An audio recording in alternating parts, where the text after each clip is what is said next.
임마누엘 찬양대 찬양을 통해서 하나님께서 큰 영광 받으신 줄 믿습니다. 예수께서는 갈릴리 지역에서 사역을 하시다가 제자들과 함께 갈릴리 바다를 건너 오늘 말씀에 나와 있는 거라사 지역 데가볼리 지방 안에 있는 거라사라는 마을로 도시로 가시게 됩니다. 이곳은 이방인의 땅입니다. 그 이방인의 땅에서 한 귀신 들린 자가 예수께 달려 나왔습니다.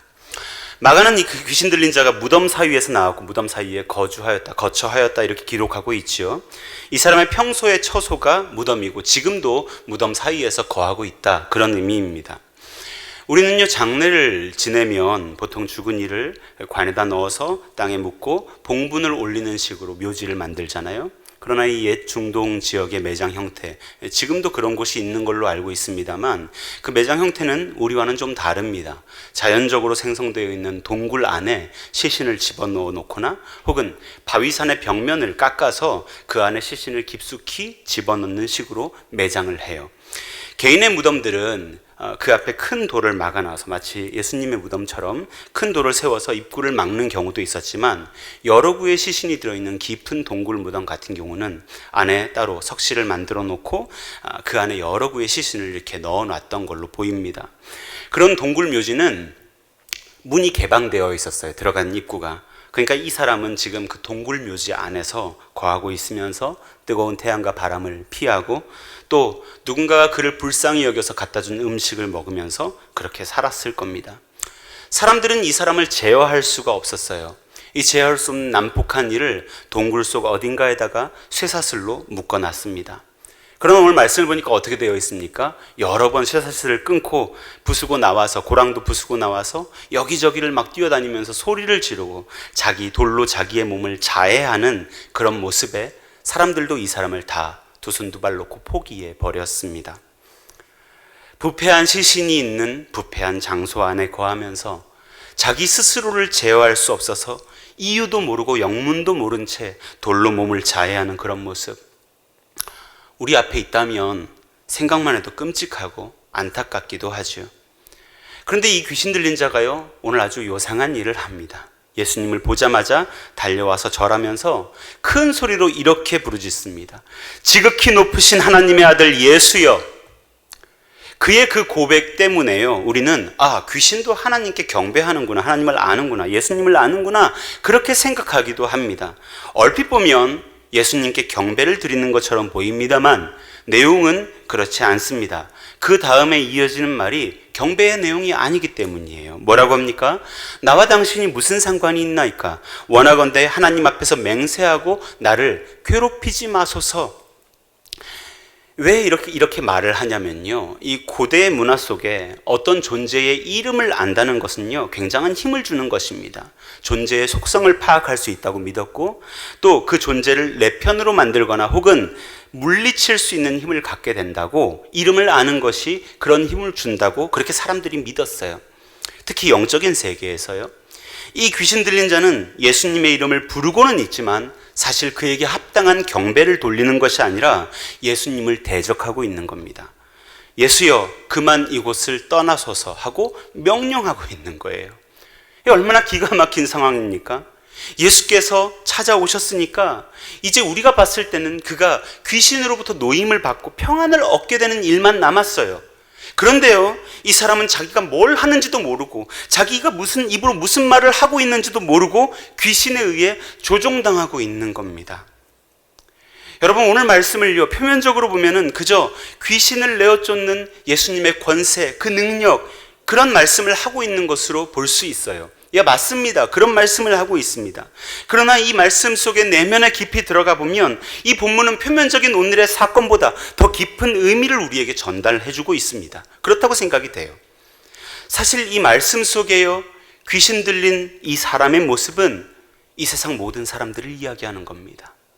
이 세상에 살아가고 있는 사람들의 모습을 그대로 말씀 속에 주님께서 투영하고 있는 것이며 마가 또한 그런 의미로 이 말씀을 적고 있다 생각이 됩니다. 에베소서 2장 2절, 여러분들 이 말씀을 들으면 너무나 잘 아시는 말씀일 거예요. 사도 바울은 이렇게 말씀합니다. 그때에 너희는 그 가운데서 행하여 이 세상 풍조를 따르고 공중의 권세 잡은 자를 따랐으니 곧 지금 불순종의 아들들 가운데서 역사하는 영이라. 인간이 하나님 앞에 범죄한 이후에 세상은 하나님의 은혜 아래 있기를 거부했습니다. 자발적으로 그렇게 했어요. 그 이후 사탄은 그의 권세로 세상과 그 안에 있는 모든 사람들을 장악하고 지금도 세상의 왕노릇하며 이 세상의 풍조를 움직입니다. 성경에 이 세상 풍조라고 말했습니다. 즉 세상 사람들의 마음과 그들이 만들어낸 문화와 역사 속에서 사탄은 지금도 그의 일을 하고 있습니다. 사람들의 마음을 부추겨서요, 하나님을 거부하게 만들고 하나님을 떠나게 만듭니다. 그리고 하나님이 있는 그 자리에 하나님 대신에 하나님과 비슷한 것들을 만들어 섬기게 합니다. 돈, 명예, 권력, 탐욕, 음란, 분노, 시기, 거짓, 질투, 이런 것들로 사람들을 유혹해요. 그리고 그것이 참된 것이라고 생각하게 만듭니다. 거기에서 위로와 만족을 얻을 수 있다고 우리를 속이는 거예요. 그게 바로 이 사탄이 만들어낸 이 세상의 풍조이고요. 그 풍조에 따라서 휩쓸려 가는 사람들을 성경은요, 불순종의 아들들이라고 명명하고 있습니다. 하나님을 떠난 인간에게는 채워질 수 없는 구멍이 생겼습니다.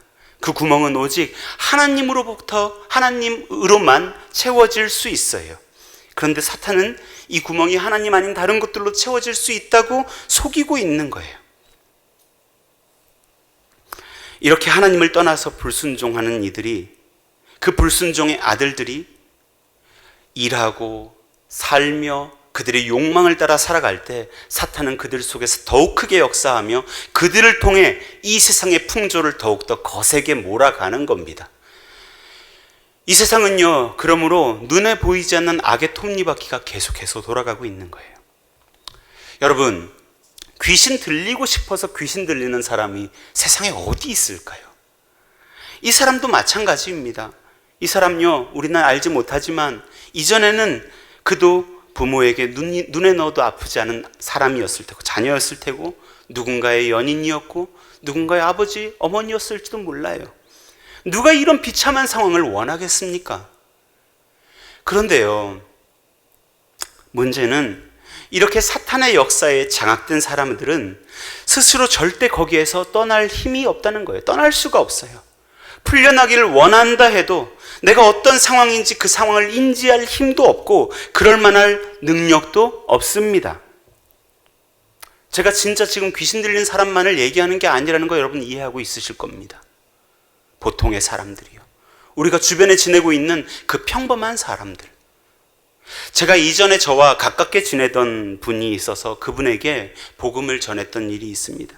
감사하게도요, 꽤 긴 시간 그분은 저와 대화하면서 제가 전하는 복음의 메시지를 잘 듣고 계셨어요. 제 신앙 고백과 함께 섞어서 이렇게 예수님에 대해서 전달을 했습니다.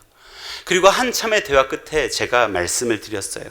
예수님을 구주로 받아들이시고 신앙생활을 하시면 좋겠다고. 그분만이 우리의 육체와 영혼의 구원자이시라고. 그분 안에서 위로와 평강을 누리게 될 거라고. 그렇게 그분의 영혼을 생각하며 안타깝고 또 감사한 마음으로 전달을 했습니다. 근데 어떻게 됐을까요? 잘 됐으면 제가 지금 이런 얘기 안 드리죠. 그분이 언성을 높이시면서 제게 말씀하시는 거예요.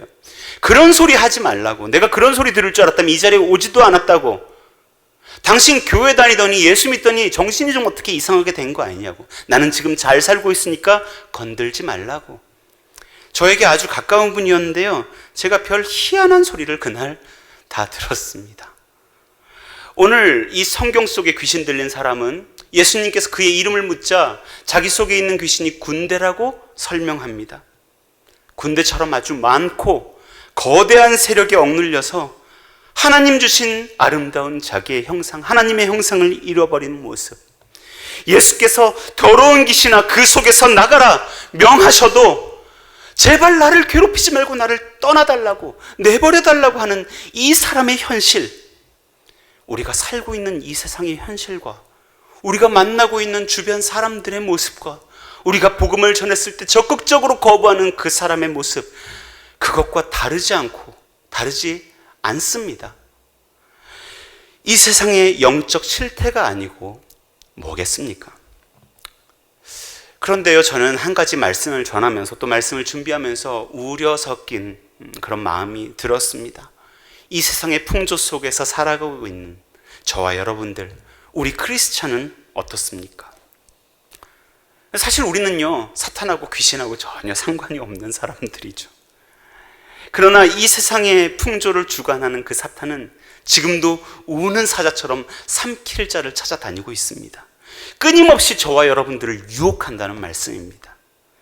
어떻게 유혹합니까?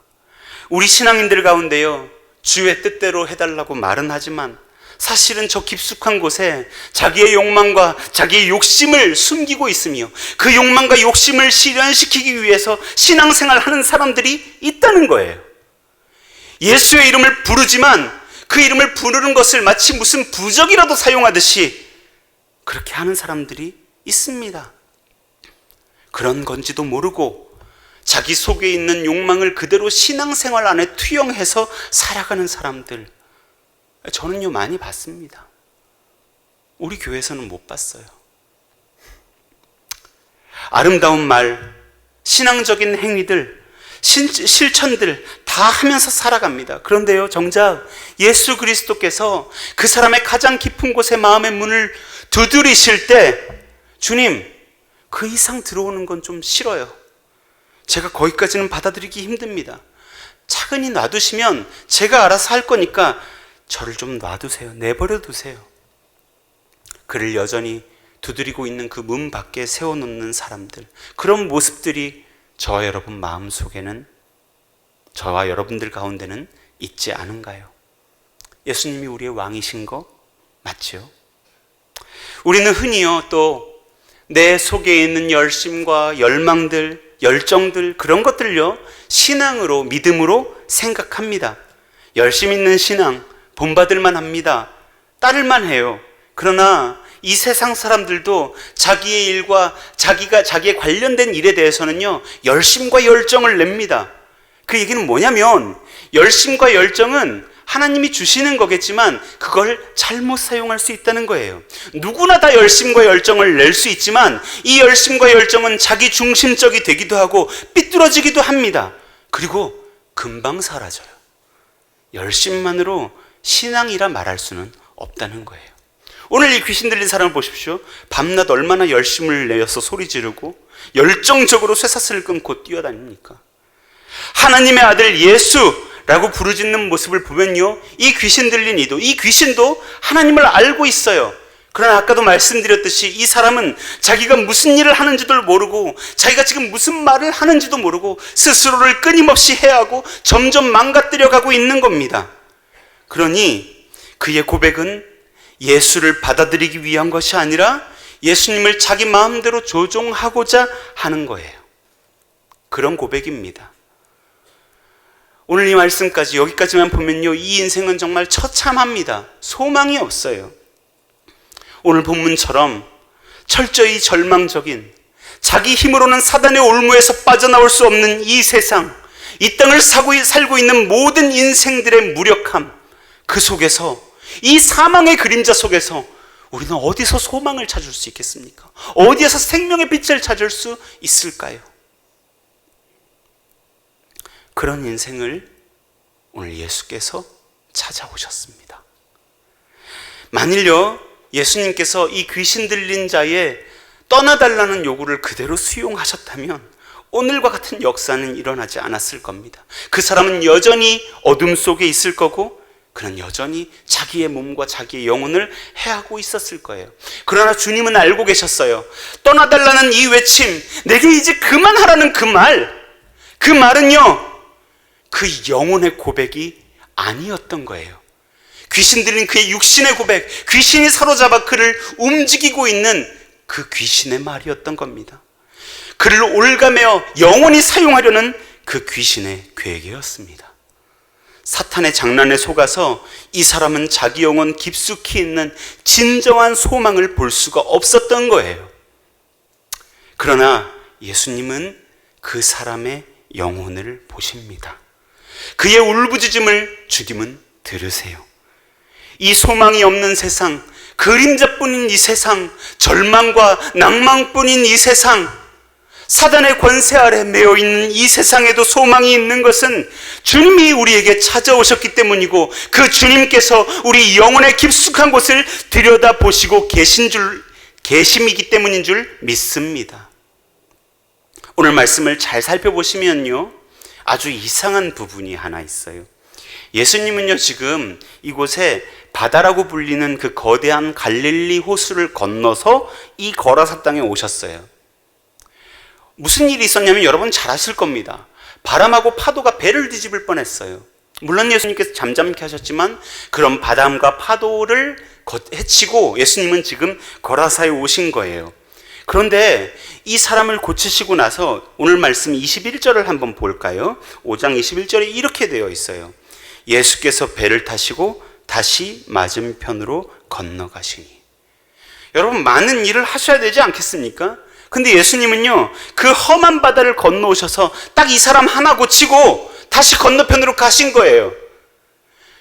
귀신 들린 사람의 사건이 마태복음 8장과 누가복음 8장에도 나옵니다. 똑같이 나와요. 그런데 거기도 똑같이 기록되어 있습니다. 예수께서 다시 건너편으로 가셨다. 그렇다면 예수님은 이 거라사라는 땅에, 이 지방에 왜 오셨나요? 이 사람 하나 고치러 오신 겁니다. 이 사람 하나 구하러 오신 거예요.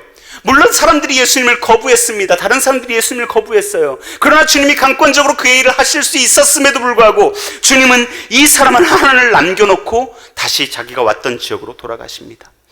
많은 자신을 추종하고 따르는 그 사람들, 예수를 왕으로 세우고자 하는 이스라엘 사람들을 내버려 두고 예수께서는 이 안타깝고도 가련한 인생 하나를 구하기 위해서 자기의 가는 길을 알지도 못하고 자기의 이 말로 무슨 말을 하고 있는지도 모르는 이 사람을 고치고자 주님 이곳에 오신 겁니다.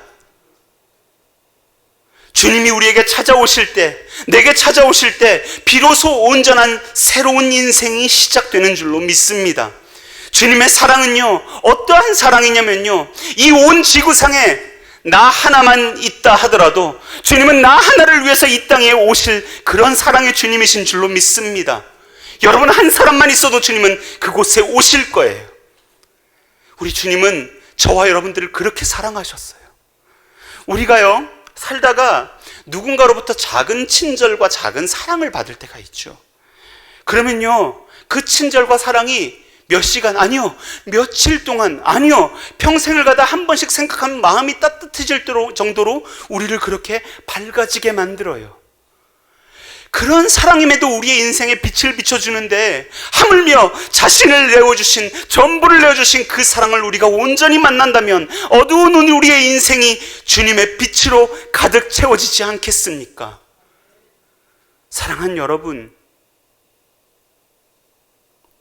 주님의 사랑을 받으시는 여러분, 이 자리에 혹 아직도 주저하고 계시는 분이 계시다면 그 주님의 사랑을 받아들이시고 경험하시기를 원합니다. 아니요, 바라기는요, 이미 경험하셨고 그렇다면 오늘 그 은혜에 감격하시는, 아니 매일을 그 은혜에 감격하시는 그런 날들을 살아가셨으면 좋겠습니다. 오늘 우리가 이 예배당에 나와서 예배하고 찬송하고 기도하고 그의 말씀을 듣고 있다는 건, 그리고 그 말씀이 여러분의 귀를 지나서 마음에 지금 들어가고 있다는 것은 주님이 지금 이 시간 우리의 마음을 두드리고 계시다는 증거입니다. 예수여, 나를 떠나소서, 나와 무슨 상관이 있나이까? 그런 말처럼 예수님과 내가 무슨 상관이 있어 하시는 분 아마 여기에는 안 계실 거라 생각합니다.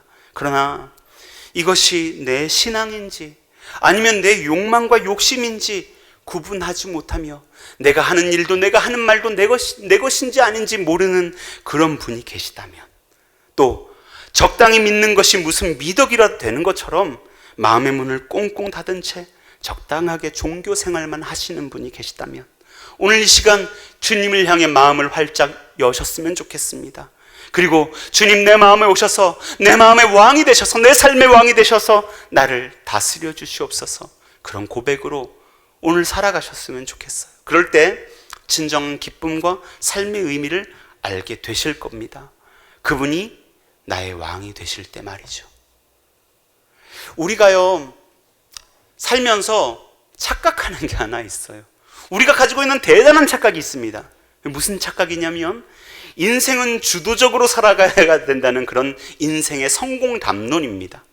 내 인생, 내 마음대로 펼쳐갈 수 있다는 그런 생각. 이건요, 사탄이 우리 안에 심어놓은 허상입니다. 사람은 주도적으로 사는 것처럼, 자기의 이익을 따라 사는 것처럼 생각하지만요, 그 역시 성경 말씀을 바라보면 누군가 우리를 이끌고 있는 거라고 말씀하고 있어요. 그러므로 그런 인생 속에는 영원한 만족이 없습니다. 계속 목마르고 끊임없이 고단할 뿐입니다. 우리 인생은 주님의 다스림을 따라 살아갈 때에 비로소 진정한 만족을 누릴 수 있습니다. 예수님께서요, 그 사람 속에 있는 군대 귀신을 몰아내십니다. 그 영들은 2,000마리쯤 되는 그렇게나 많은 돼지떼에게로 들어갔고, 그것들은 비탈길을 내리달아서 몰사해버렸습니다. 이 사건을 본 주변 사람들의 반응은 어땠나요? 대단한 영적 변화가 일어났을 것 같지 않아요? 그런 기대가 우리 안에 있지 않습니까? 그런데요, 그것과는 완전히 다르게 이 거라사 지역의 사람들은 예수께 여기를 떠나달라고 말합니다. 그래서 예수님이 건너가신 거예요. 예수께서요, 그들의 지역에 더 머무셨다가는 큰일이 날 것 같은 거예요. 지금 돼지 2,000마리 죽었는데 만약 우리 속에서 어떤 역사를 하시면 자기들의 삶을 송두리째 바꿀지도 모른다는 두려움이 그들 속에 있었을 겁니다. 돼지 2,000마리 이러는데 예수님이 더 많은 것을 앗아갈지도 모르겠다는 그런 두려움. 돼지 2,000마리는 그들의 생명과 인생 그 자체였던 거예요. 사람들은요, 착각하며 살아갑니다. 내가 주도적으로 살며 내가 이룬 나의 재물과 나의 영광과 나의 명예, 나의 권세는 곧 나야 라고 생각해요. 그게 자신의 존재의 근거이고 그것이 자신의 영혼의 소망이며 생명줄이라고 생각하며 살아갑니다. 그런데요, 그 돼지 2,000마리요, 주님께서 명령하셔서 비탈길로 내리다면 그대로 사라지는 재물입니다. 우리의 재물과 명예와 힘과 권능, 그건요 한 줌도 되지 않아요. 그런데 그걸 아까히 여기면서 예수님을 내쫓고 있는 겁니다. 그게 혹시 저와 여러분은 아닐까요? 그게 혹시 우리의 주변에 살고 있는 그 안타까운 영혼들은 아닐까요? 나의 가족들, 나의 형제들, 예수를 매몰차게 내치고 있는 그 친구들은 아니겠습니까? 말씀을 맺겠습니다. 오늘 본문에요, 간구가 3번 나와요. 어떤 간구가 3번 나오냐면 이 귀신 들린 사람의 간구가 2번, 그리고 이 사람들의, 거라사 사람들의 간구가 1번이 나옵니다. 그 간구가 어떻게 되냐면 10절에 내보내지 마시기를 간구하니, 12절에 간구하여 이르되 예수여 나를 떠나소서, 17절에 예수께 간구하되 예수께서 그를 떠나시기를 간구하니라. 이 간구란 단어가 다 똑같은 원어로 쓰여 있습니다. 이 얘기는 뭐냐면요, 이 세상의 태도가 그렇다는 거예요.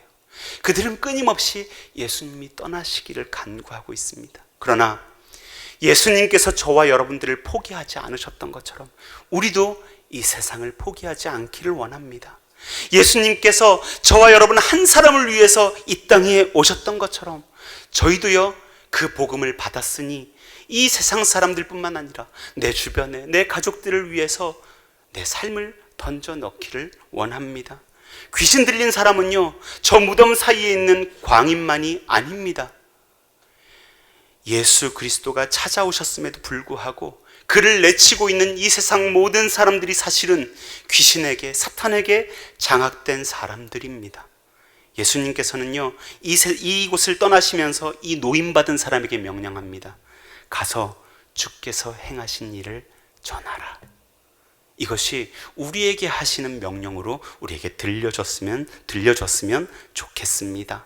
먼저 그 사랑을 받은 우리가 이 세상을 향해서 사랑의 복음을 들고 나아가시는, 그리고 그 사랑에 늘 감격하며 살아가는 저와 여러분 되시기를 주님의 이름으로 축원합니다.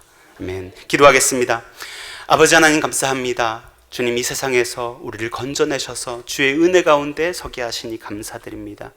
주의 은혜를 먼저 받은 우리들이 이 세상을 향한 사랑의 사도들이 되어, 사랑의 일꾼들이 되어 주의 복음을 전하게 하여 주시옵소서. 주님, 늘 그 사랑 안에 거하게 하시기를 간절히 소원하오며 예수님의 이름으로 기도합니다. 아멘.